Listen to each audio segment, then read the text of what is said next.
Welcome, ladies and gentlemen, all of you on YouTube. I am back.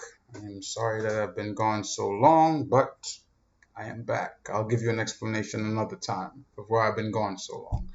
But today I wanted to touch on this story real quick.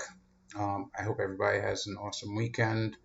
It's Memorial Day weekend, so I hope everybody's safe out there, first and foremost. So, without any further ado, let's jump into it. This story is interesting. I thought today would be a fitting day to cover it.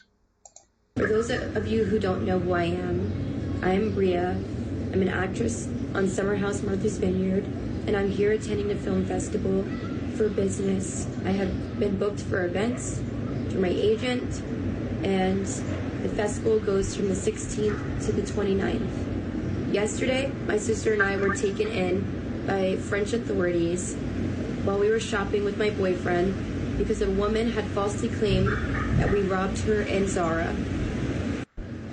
We started the day at the Martinez Hotel where we had breakfast, and we were all dressed up because when you're here for the festival, you're dressed up in all dresses. And I had big dresses on. I'll add in videos and photos.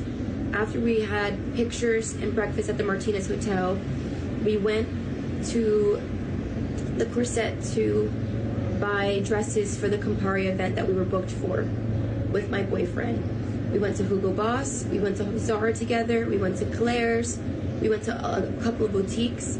My boyfriend and I had split up. He had went to Gucci and we had went to another Zara as well as another boutique to find a dress. We were then approached by 10 policemen on bicycles as we were walking down by the Versace store. They were screaming at us to stop walking and snatch our bags from us. There was innocent bystanders around, and if you've seen us in our dresses, can you please, and if you have any video footage, can you please send to me as soon as possible through Instagram? None of the police officers spoke English. They wouldn't let us call our family members or a lawyer. All they could say is that we matched the description of a robbery. My boyfriend and I, we stayed about literally 5 minutes away from where my sister and I were taken. And we were taken in by the officials without any knowledge. Nobody talked to us. They took us in and forced us into the car and said we weren't allowed to talk to anybody. We didn't know what was going on. My sister is 20 years old. She has never been in trouble. She has never had to do the things that they made us do when we got to the police station. I have never been in trouble, and I have never been through what I've been through because of this. We had a police escort to the police station with 3 or 4 police officers on their motorcycles in the front, our car in the middle, and 4 more in the back, racing through France to get to the police station. When we got to the police station, they took us underground, where we were in a basement. As I was in the car, I was trying to explain to them as the best way I can. I don't speak French, that I'm here because I'm an actress in the States, and I'm here because I was booked for events. And she looked me up on her phone and was like, "Oh, actress," laughing at me, and they were all making fun of me. When my sister and I got to the police station, they were explaining to the other police officers why we were there. We had our phones, so my phone died. My sister had her phone, so I was able to try to hurry. I told him to wait for my boyfriend to come. They wouldn't allow that. I called my mom as soon as I can, and I called my boyfriend, and I told him the precinct that I was at before they confiscated our phones from us. They didn't tell us anything. They wouldn't let me get in touch with a lawyer. I didn't know why I was there. I didn't know who called on us. I don't know. They then proceeded to take us downstairs where the inmates were being held. It was all Frenchmen screaming and yelling, where they took us into a room and they drug tested us to see if we had been drinking. I was asking why are you guys doing this? And they were like, shh, no. The one police officer put on her phone protocol. So we blew into the breathalyzer and both of our tests came back 0, 0, 0. We were then brought upstairs, where we sat there for what felt like hours. We were there for a little bit, like 2 hours. And then a guy came out and was like, We have to search you and then figure out what we're going to do with you. A lady is here saying you robbed her. So I'm like, what? Like, we're in gowns. Like, what are you talking about? We went downstairs again where the inmates were in a room. They stripped us butt naked, made us bend over, took my hair extensions, took my earrings, my watch, made my 20-year-old sister do that. She has never been in trouble. She has never had to do anything like that in her life. We didn't deserve that. After we were stripped. As you can see, she is very distraught. Now, I don't care what race or ethnicity you are, if something like that happens to you, number one, you're in a foreign country, so, and you don't speak the language, and something like that happens to you, forget about it, right? Now, especially as an American, you know, this is considered the freest country in the world presently. You know, we have a constitution, although the liberals are basically using it to wipe their ass, but you know, whatever. That constitution in this country is something that, especially as a conservative, right, you should have a real heart for. So, as I said, I don't care what color you are or anything, this story should touch you because it could have been anybody that happened to. Now, in reality, could it have been? Maybe not.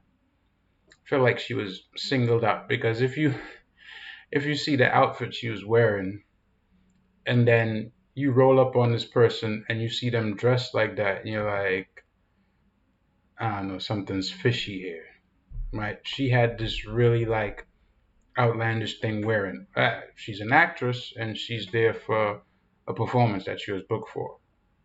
Fine.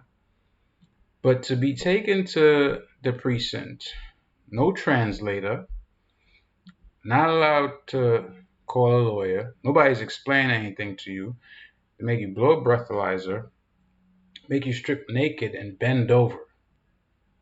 Now, if this girl and her sister had been a couple of hood rats from Brooklyn, right? Couple of hood rat Latinas from the Bronx, and they went off and caused a scene in France, right? Some type of international incident.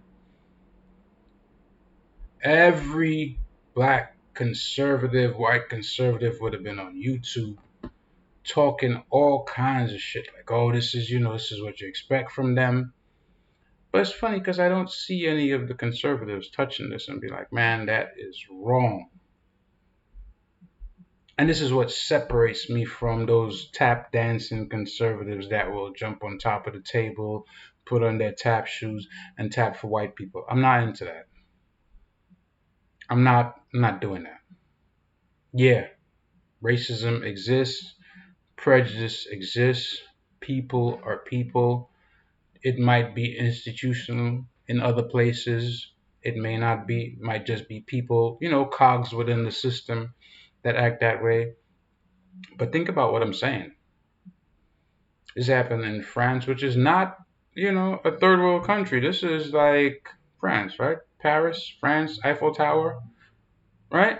So if it could happen in a place like that, where you have these big film festivals, you have all these wealthy people, it's a place for vacationers, people holidaying and stuff. So you can imagine they get a lot of tourists, right? And this is how you treat a foreigner. And then she goes on to say, like, they were very unrepentant about it. So, is it because of her color? It could be. And they say, oh, it's only liberals that make everything about race. No, sometimes it is race, right?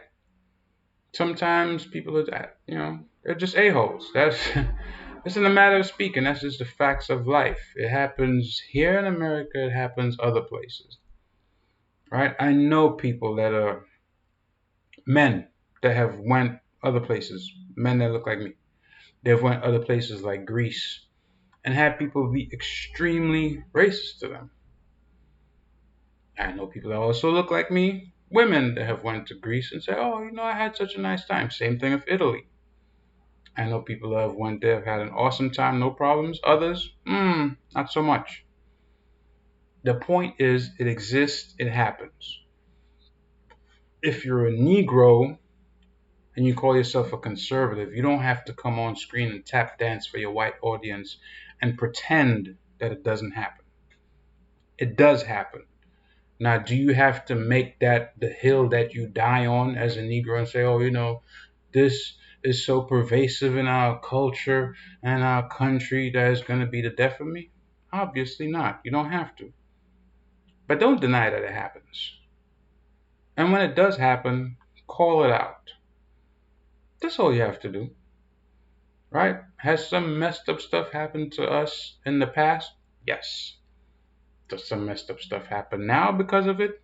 Also, yes. Yeah, but in general, people are a-holes. So, you know, it's kind of catch-22 because you're not really sure why they're doing it. But if all the folks are white and the person that's victimized is black, then are they just being a-holes or are they racist and or prejudiced? Right? Because I mean, there's nobody there that could have put a stop to this. What is this place like communist China? Like you just take people, make them get naked and put on your gloves, open up their holes to make sure that they're not hiding anything. This is crazy. This sounds like something that you expect in a third world country, like streets paved with dirt and it's dirt roads and stone to go everywhere, and it's like mostly bush. But this is what happened to this young lady. So rather than deny that's what happened, accept it, say, you know what, this happens.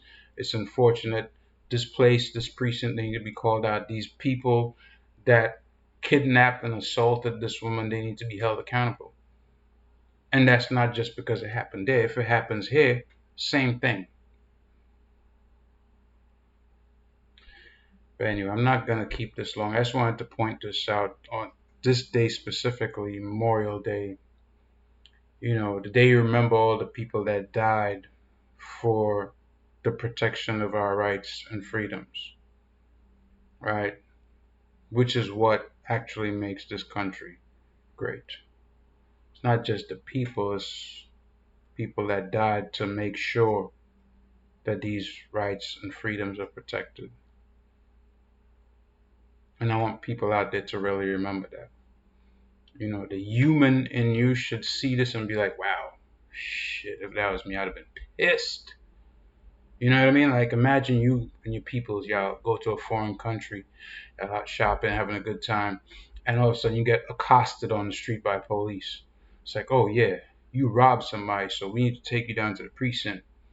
And they're not even saying it like that. They're saying it in whatever language, and you can't understand, but you, precinct, let's go.